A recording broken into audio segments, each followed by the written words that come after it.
दोस्तों, प्रवी का प्यार भरा नमस्कार। अंदाज शायराना आज की शुरुआत दोस्तों। कहते हैं ना कि शायर लोग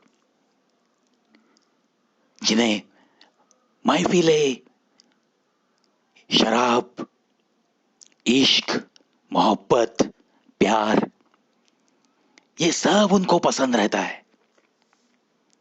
मैं नहीं कहता हूं, सारी दुनिया कहती है। और इनकी एक खासियत और भी है।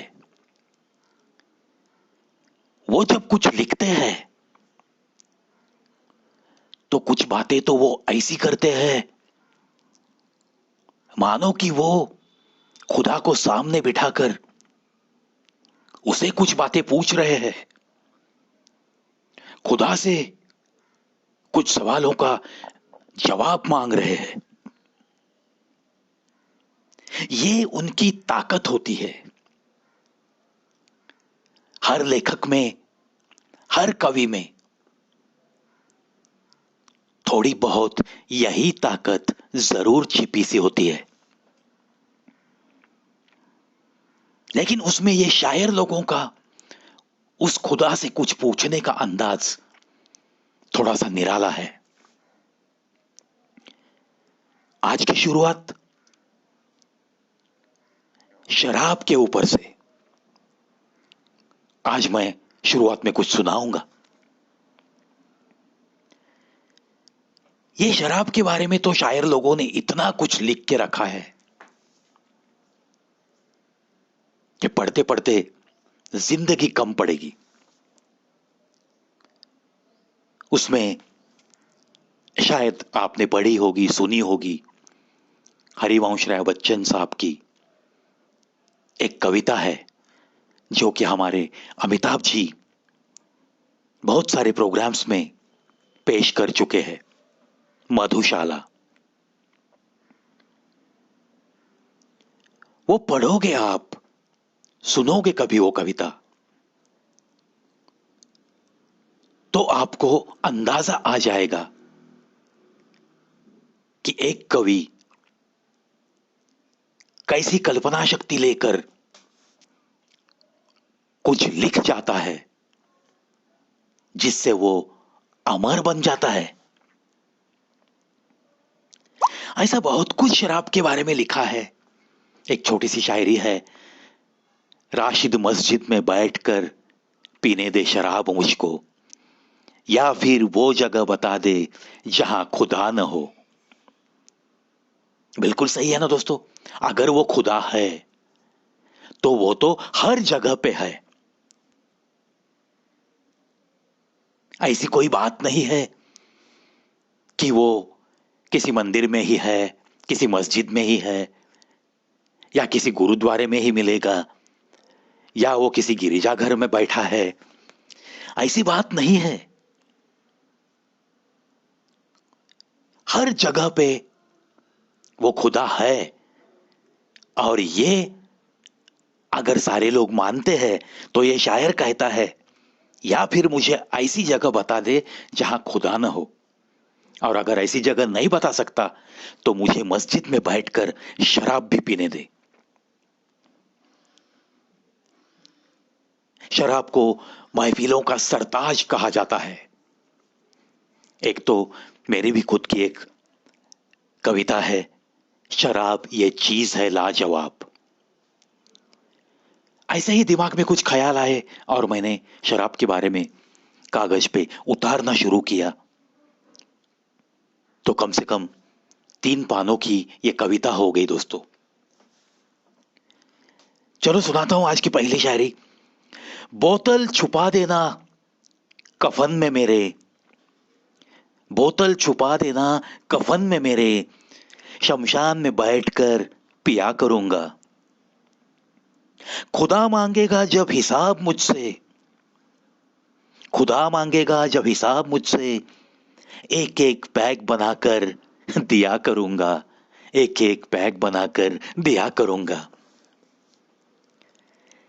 देखो ये शराबी लोगों का, शायर लोगों का सोचने का ढंग देखो। उन्हें मालूम है कि सांसें जब रुकती है तो जब तक सांसें शुरू थी, जन्म से लेकर ये सांस रुकने तक, तब तक का हिसाब उस खुदा को देना ही पड़ता है। किसी ने देखा तो नहीं कि मरने के बाद होता है क्या, लेकिन ये जो बातें कही जाती है, कहीं लिखी हुई हमने पढ़ी होती है, कहते हैं ना हम बातों बातों में, अरे भाई थोड़ा संभल के, ऊपर जाके हिसाब किताब होता है। कौन मानता है दोस्तों ऐसी चीजों को? लेकिन जो उस खुदा में विश्वास रखते हैं वो लोग जरूर इसे मानते हैं, और ऐसे लोगों के हाथों से, उनके कलम से ऐसी शायरी कागज पे उतरती है। वो शर्माते नहीं है। वो अगर शराबी है तो दुनिया उन्हें शराबी कहेगी, इस पे उनको कोई ऐतराज नहीं होता। वो कबूल करते हैं और कहते हैं बोतल छुपा देना कफन में मेरे, शमशान में बैठकर पिया करूंगा।